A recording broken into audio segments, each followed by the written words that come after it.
24 ঘন্টা যেতে না যেতেই পাকিস্তান প্রতিশোধ নিয়ে নিল। ভারত নিয়ন্ত্রিত কাশ্মীরে বিশাল বিস্ফোরণ শুরু হয়ে গেছে অলরেডি।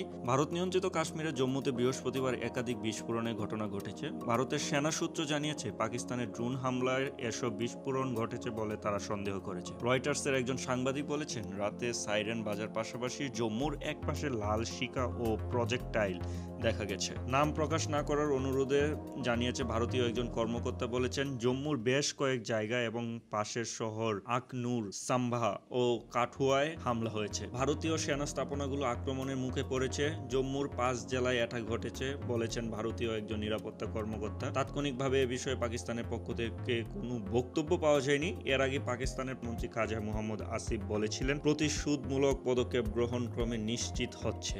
দুই দেশ একে অন্যের বিরুদ্ধে ড্রোন হামলা চালানোর অভিযোগ করার পর একথা বলেছিলেন তিনি বলেছিলেন, আমরা যে কোনো মূল্যেই আমরা প্রতিশোধ নিব। 7 বছরের যে ছোট বাচ্চা যে ভারতের হামলায় মারা গেছে তার প্রতিশোধ নেওয়ার জন্য তারা প্রতিজ্ঞাবদ্ধ। পাকিস্তান তা করে দেখালো 24 ঘন্টার ভিতরেই। গত 22 এপ্রিল কাশ্মীরের পেহেলগামে পর্যটকের উপর বন্দুকধারীদের গুলিতে 26 জন নিহত হন। এর জের ধরে ভারত ও পাকিস্তান একে অন্যের বিরুদ্ধে বেশ কিছু পাল্টাপাল্টি পদক্ষেপ নেয়। বিষয়টি নিয়ে দুই দেশের মধ্যে উত্তেজনা চলার মধ্যে মঙ্গলবার দিবাগত রাতে পাকিস্তানের পাঞ্জাব ও আজাদ কাশ্মীরের বেশ কয়েকটি জায়গার ক্ষেপণাস্ত্র ও ড্রোন হামলা চালায় ভারত।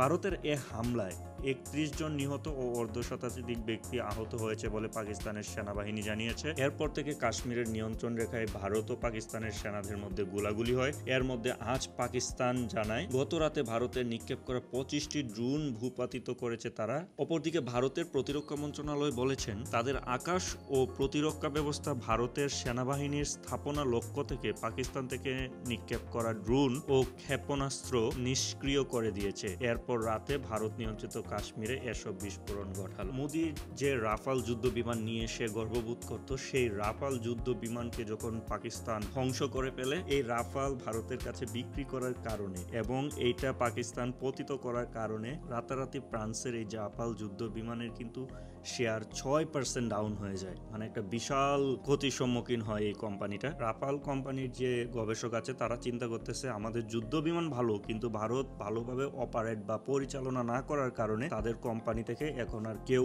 অস্ত্র বা যুদ্ধ বিমান কিনতে যাবে না। তার জন্যই মোদি এখন চিন্তায় আছে। ভারত আসলে যতটুকু গর্জে ততটুকু বর্ষে না। তো ভালো থাকুন, সাবস্ক্রাইব করুন।